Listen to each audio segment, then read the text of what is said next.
Divine destiny channel में आपका स्वागत है। मित्रों, अगले वीडियो में हमने देखा कि कलश पूजा कैसे करनी चाहिए।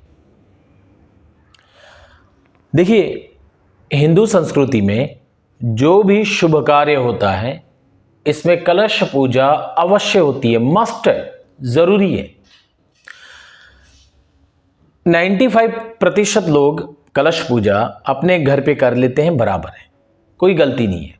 आपको जो भी नॉलेज हो, यथा ज्ञानेन यथा शक्ति यथा भक्ति, आप ये पूजा कर सकते हो। क्वेश्चन ये आता है कि पूजा तो कर लेते हैं, लेकिन पूजा करने के बाद ये कलश के नारियल का क्या करना चाहिए, इन पत्तों का क्या करना चाहिए, अंदर जो पानी है उस पानी का कैसे सदुपयोग किया जाए, वो कोई नहीं जानता है।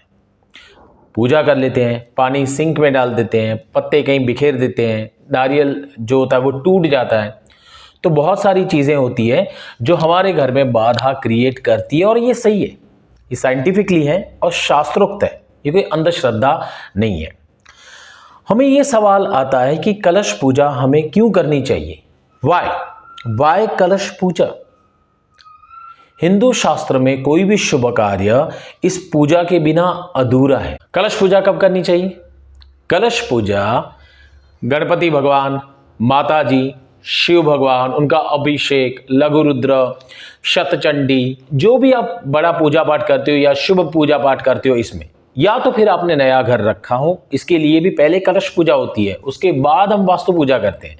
डायरेक्टली हम कोई वास्तु पूजा कर सकते नहीं है, या कोई भी चीज़ है उसके लिए पहले कलश पूजा अति आवश्यक है।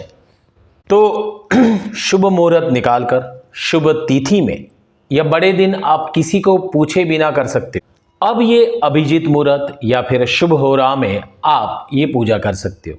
कैसे करनी चाहिए तो हमने अगले वीडियो में दिखाया है कैसे करनी चाहिए, और ये पूजा हमें क्यों करनी चाहिए। सवाल ये है कि वाई ये पूजा हमें करनी चाहिए।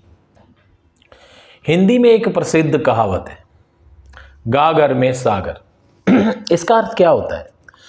जब ये हम कलश पूजा करते हैं तो ये सिंपल पूजा नहीं है। देखिए, आप हिंदू शास्त्र बड़ा महान है। हमारे ऋषि मुनि ना विजनरी थे, उन्हें सब पता था, बस वो बता नहीं पाते थे, वो ज़्यादा डिटेलिंग में नहीं जाते थे। उन्होंने जो किया है वो कोई भी साइंस कर नहीं सकता है, उन्होंने पहले करके रखा हुआ है। हम 1% भी वो कार्य नहीं करते हैं। अब हम डिटेलिंग करते हैं कि क्यों कलश पूजा करनी चाहिए, कलश पूजा का महत्व क्या है, फायदा क्या है। कलश पूजा करने के लिए हमें एक ताम्र कलश चाहिए, फिर इसके ऊपर एक श्रीफल रखा जाता है। बाकी सभी को हम फल कहते हैं, इसको कहते हैं श्रीफल, क्योंकि ये सबसे बड़ा महान फल है, ये लक्ष्मी जी का प्रिय फल है। सभी भगवानों को आप कितने भी फल चढ़ा दो, सूखे मेवे इत्यादि चढ़ा दो, जब तक आप कोई श्रीफल अर्पण नहीं करते हो तब तक ये पूजा अधूरी मानी जाती है, क्योंकि ये श्रीफल है, ये परिपूर्ण फल है। श्रीफल तो हम अर्पण करते हैं 5 पान, मैं आपको नाम बताता हूं, बरगद, गूलर, पीपल, आम और ये पाकड़, ये 5 पल्लव है।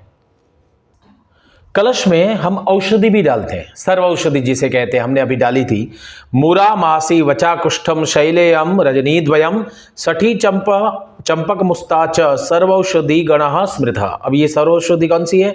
मूरा, जटामासी, वच, कुष्ठ, शिलाजीत, हल्दी, दारू हल्दी, सठी, चंपक, मुस्ता, इसे हम सर्वौषधि कहते हैं। 7 स्थानों की मिट्टी हमें डालनी चाहिए। कौन सी है? घुड़साल, जहां पे घोड़ा बांधा जाता है, हाथी साल, बाम्बी, नदियों का संगम, तालाब, राजा के द्वार, गौशाला, इन सब की मिट्टी हमें इस कलश में डालनी चाहिए।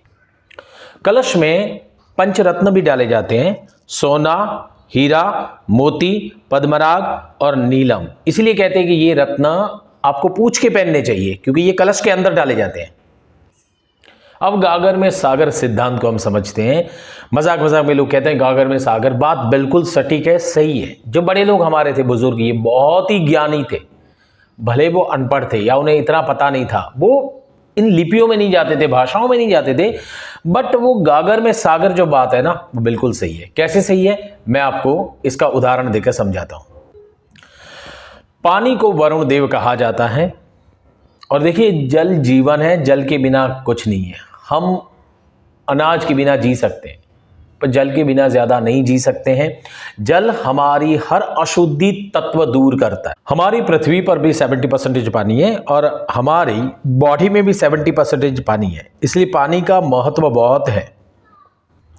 हमने एक मंत्र बोला था, कलशस्य मुखे विष्णु कंठे रुद्र समाश्रितः मूले त्वस्य स्थितो ब्रह्मा मध्ये मातृगणा स्मृतः। कलश के मुख में विष्णु, कंठ में रुद्र है, मूल में ब्रह्मा है और मध्य में मातृगणा है। फिर है इसके अंदर 4 वेद भी आते हैं, ऋग्वेदः यजुर्वेदः सामवेदो अथर्वणः। यजुर्वेद, सामवेद, ऋग्वेद, अथर्ववेद, ये सारे कलश के अंदर है। फिर अंगेश सहिता सर्वे कलशंतु समाश्रिता। अत्र गायत्री सावित्री शांति पुष्टि करी तथा। गायत्री माँ, सावित्री माँ, आयांतु देव पूजार्थम दुरित क्षयकार का। हे भगवान, आइए और मेरे घर में से अशुभ चीजों को दूर करिए। गंगे च यमुने चैव गोदावरी सरस्वती। गंगा, यमुना, गोदावरी, सरस्वती, नर्मदा, सिंधु, कावेरी जलेस्मिन् सन्निधिं कुरु। हमें वहां जाने की जरूरत नहीं है, कलश के अंदर ये सब आ जाते हैं। श्रद्धा भरपूर चाहिए। फिर हम कहते हैं कि सर्वे समुद्रहा सरितः तीर्थानि जलदा नदाः। वाह वाह वाह, क्या बात है हिंदू शास्त्र की, कि हम ये पानी को कन्वर्ट करते हैं गंगा जल के अंदर। सर्वे समुद्रा सरिता, सरित यानी नदी, तीर्थ, ये सारा इस कलश के अंदर आ जाता है। आयांतु मम शांति अर्थम दुरित क्षयकार कहा। इस तरह से वेद, तीर्थ, फिर वेदों, नदियों, फिर सागरों, इन और देवी देवताओं, इन सबसे जो शक्तिशाली जल है ये हमारे कलश के अंदर आता है। इसीलिए सटीक है गागर में सागर। कलश की पूजा करते समय हमने अनेक प्रकार की औषधि, 7 जगहों की मिट्टी, 5 रत्न, और आप देखिए पूगी फल, सुपारी, दुर्वा, तुलसी, पंचामृत आपने अर्पण किया है, रक्त सूत्र अर्पण किया है, चंदन अर्पण किया है, मिठाई वगैरह अर्पण किया है, दीप दिखाया, धूप वगैरह अर्पण किया हुआ है, लाल वस्त्र बिछाया हुआ है। सारा ये तामझाम है ना, ये वाइब्रेशन को कैच करने के लिए, पॉजिटिव वाइब्रेशन आपके घर में आते हैं, क्योंकि आपने इतनी अमूल्य चीजें कलश भगवान को अर्पण की है। और कलश भगवान सिर्फ कलश भगवान नहीं है, इसके अंदर ब्रह्मा, विष्णु, महेश, फिर हम कहते हैं कि वरुण आदि देवता, फिर हमने कहा ऋग्वेद, सामवेद, यजुर्वेद, अथर्ववेद, 4 वेदों की बात की हमने, नर्मदा, गंगा, गोदावरी, सरस्वती, यमुना, इतनी नदियों की बात की। ये सारे समुद्र, जितने भी सप्तद्वीप है, ये सारा कलश के अंदर समाहित होता है। तो ये पानी जो होता है ना, ये आम पानी नहीं रहता है, ये बदल जाता है, ये कन्वर्ट हो जाता है। हम ये इसको आम पानी मान लेते हैं, ऐसे ही समझते हैं कि ये सामान्य पानी है। अच्छा, कलश की पूजा तो हम कर लेते हैं, कर भी लेते हैं, बहुत अच्छे तरीके से हमने कर ली। आपको ऐसे ही पूजा करनी है, शास्त्रोक्त पूजा करोगे, साइंटिफिकली पूजा करोगे तो ही आपको फल मिलेगा, वरना पूजा मत करिए। अच्छा है, आधे पूजा करने से न पूजा करना बेटर होता है। भाई जो पूजा करते हैं, आधी पूजा करते हैं, उनको उतना फल नहीं मिलता है। बोलता है ना कि जो आधा, जो हाफ होता है ना, बहुत डेंजरस होता है। तो आधी पूजा आपको नहीं करनी है, आपको पूर्ण तरीके से पूजा करनी है, क्योंकि इसको हमने एक चीज और अर्पण की है, सुवर्ण, चांदी, फिर दक्षिणा। अब ये पानी पूरी रात हम एक जगह पे रखते हैं, ये कलश मंदिर में भी रखा जाता है, लेकिन आपको हर तीसरे दिन, 5वें दिन इस कलश के पानी को बदलना है। अगर ये आपने नए अच्छा, ये भी एक अच्छी बात है कि जो भाड़े के मकान पे रहते हैं ना और उनको अपना घर चाहिए, तो ये कलश की पूजा अवश्य करें। ये कलश की पूजा करेंगे, कलश से प्रार्थना करेंगे तो उनका खुद का घर जल्दी हो जाएगा। फिर जिनके काम में बाधा आती हो, रुकावट आती हो, उन्होंने बहुत सारे काम कराए हो, पर जब तक आप ये कलश पूजा नहीं करोगे, आपके घर में कोई मंगल प्रसंग नहीं होगा, क्योंकि ये सबसे बड़ी पूजा है। सारे देवता यहीं पे विराजमान है, इस पानी के अंदर। इसलिए हमारे बुजुर्ग कहते थे कि हर एक के घर का पानी नहीं पीना चाहिए। हमें ये समझ में नहीं आता है कि हर एक के घर का पानी अंधश्रद्धा। No no no, that's not अंधश्रद्धा, दैट्स अ डिवाइन साइंस है। भैया बात यह है कि आप जिसके घर का पानी पीते हो, उनके विचार कैसे रहते हैं। प्योरीफायर से पानी थोड़ी शुद्ध होता है, उनके विचारों से पानी शुद्ध होता है। देखो पानी है ना, हर चीज जल्दी कैच करता है। पानी ये चंद्र का प्रतीक है, चंद्र हमारा माइंड है। तो आप जिसके घर पे जहां पानी पीते हो, आपका माइंड वैसे बन जाएगा। इसीलिए उन्होंने कास्ट की बात नहीं की है, उन्होंने बात की है कि कहीं के हाथ का पानी नहीं पीना चाहिए, ध्यान रखकर पानी पीना चाहिए। हम बिस्लरी वाटर प्योरीफायर तो लगा देते हैं, लेकिन इसका क्या, माइंड का प्योरीफायर कौन लगाएगा?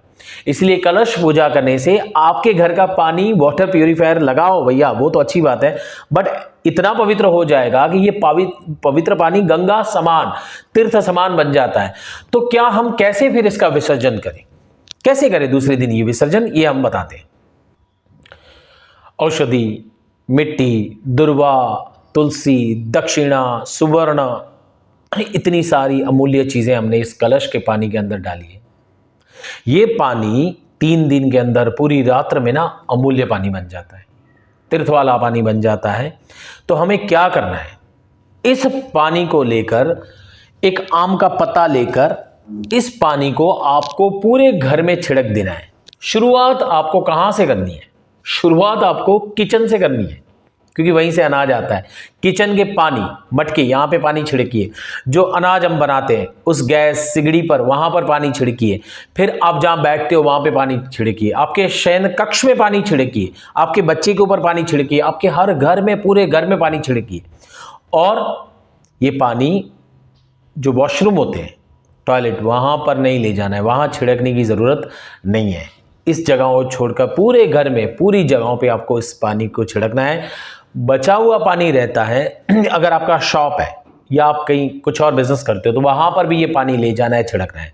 बचा हुआ पानी आप तुलसी में अर्पण कर सकते हो, पीपल पे अर्पण कर सकते हो, जो पवित्र झाड़ है, जिनको ये तीर्थों की जरूरत है।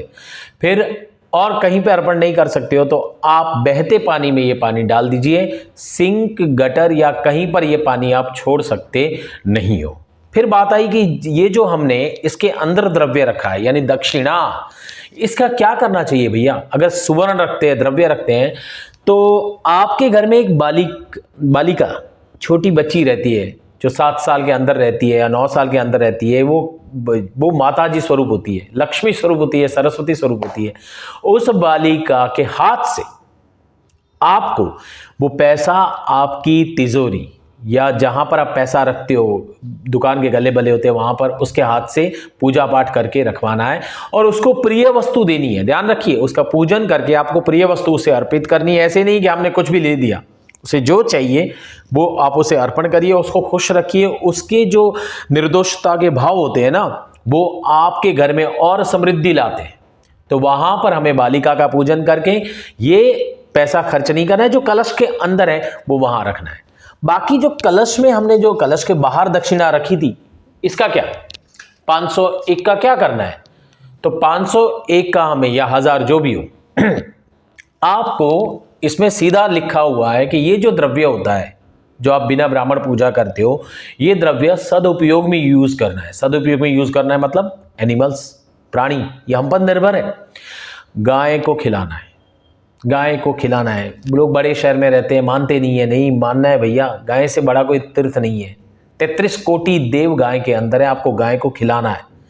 फिर श्वान ग्रास, श्वान को भी खिलाना है। कुत्ते, लोग तो कुत्तों को नहीं खिलाते, सोसाइटी मना कर देती है, वो बहुत बुरा कार्य करती है जो कुत्तों को खिलाते उनको रोकते हैं। भैया आप तो नहीं खिलाते हो, दूसरों को तो खिलाने दो, खाते हैं, क्या फर्क पड़ता है? शास्त्र में लिखा है, हम हिंदू होकर हम अगर नहीं पालेंगे तो कौन पालेगा? तो आपको ये डॉगीज को पक्का और जरूर खिलाना है, इसे कोई नहीं रोक सकता है, खिलाना है।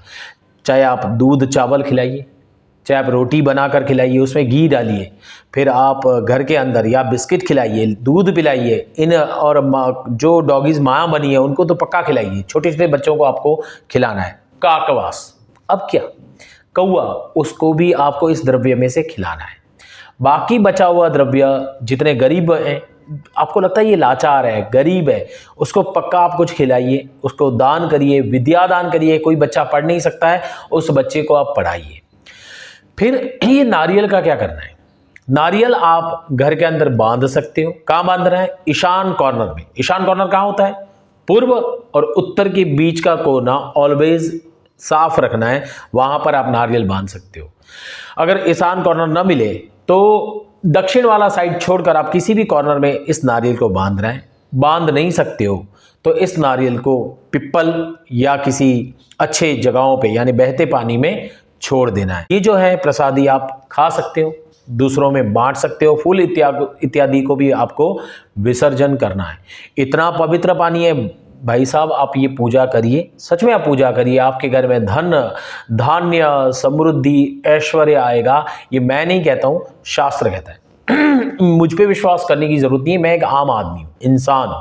शास्त्र पे विश्वास करिए, शास्त्रोक्त है, वेदोक्त है, पुराणोक्त है। सद्बुद्धि भगवान सबको दे, यही मेरी प्रार्थना है। और कलश भगवान की पूजा करने से हमारे घर में नित्य शांति सुख समृद्धि है। आप कभी भी अच्छे मुहूर्त में पूजा कर सकते हो, उसके दूसरे दिन आप विसर्जन कर सकते हो और तीसरे दिन भी कर सकते हो, 1 महीने के बाद भी कर सकते हो। लेकिन ताम्र पात्र को हमेशा साफ रखना है, तो उसको साफ सुथरा करके वापस आप पूजा कर सकते हो। वापस इस पानी को आप इस तरह से यूटिलाइज कर सकते हो। सबके घर में सुख शांति समृद्धि ऐश्वर्य आए, सबका कल्याण हो। हरिओम शुभम भवतु। ओम शांति ओम शांति ओम शांति।